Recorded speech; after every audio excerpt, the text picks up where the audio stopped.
to the movie to see Mexicans beat up on black people. Okay, the underwater people was Mexicans. Yeah. Okay, they basically gentrified the movie for Mexicans. The Mexican hero, you saw it. Yeah. The Mexican I hero. Yeah, but I know He had more. All right, spoiler-free version. He had more air time in the movie. Okay. Than anybody from Wakanda. So they should have. It shouldn't even been called Black Panther. Yeah, it should have been called the gentrification of Black Panther by the Mexicans. But here's the point I want to get to. Origins breaking from out. Here's the point that I want to get to. After the Mexican god kills Queen Mother Angela Bassett, he murders her. That's a spoiler.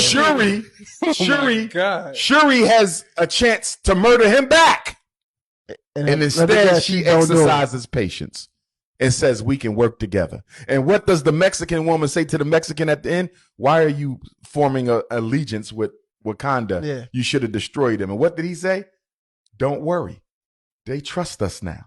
The Wakandans are the most powerful surface nation in the world. And we got them while we want them. So even in Black Panther, we don't learn our lesson. We are vicious with each other, never vicious with our enemies. Never vicious with our enemies. You got to force a black person to spend $1 with another African, but we will give $30 billion to the Korean hair care establishment every single year. And the Koreans have never stood up for black folks a day in our life. We are literally financing our own oppression. And we don't want to admit it because we do not want to discipline our economic dysfunctional behaviors. I'm going to let that slide because you Dr. Umar. I hate spoilers though, but sidebar, did you see? I did a whole video on spoilers though, but listen, we don't own that. That's Disney. Did you see the first one, Black Panther 1? Yes, I did. How you feel about that one? The messages were horrible. The cinematography was excellent. Shout out to Ryan Coogler. You deserve 5,000 lashes for that second one. You all deserve 5,000 lashes for the messages in the first one. Man. The messages in the first one were horrible. Basically, Killmonger was a metaphor for woke black Americans. Prince T'Challa, the Black Panther, was a metaphor for conservative Africans on the continent. And the message was to Africans in Africa, don't mess with those woke black Americans, because even though they woke, they're not going to respect your culture. And if you let them come to Africa, they're going to destroy everything you value sacred.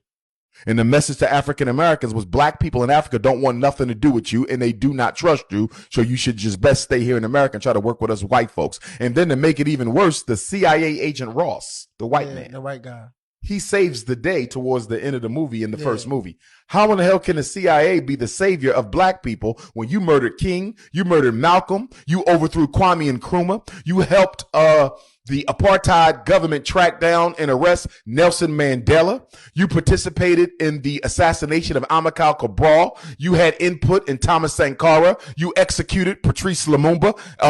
You overthrew Maurice Bish in Grenada. We could go on and on and on about the CIA. The CIA has been Africa and African people globally. They have been our biggest problem for 50, 60 years. How dare you make them a hero in our movie? I got a question. Black Panther was a CIA FBI propagation movement.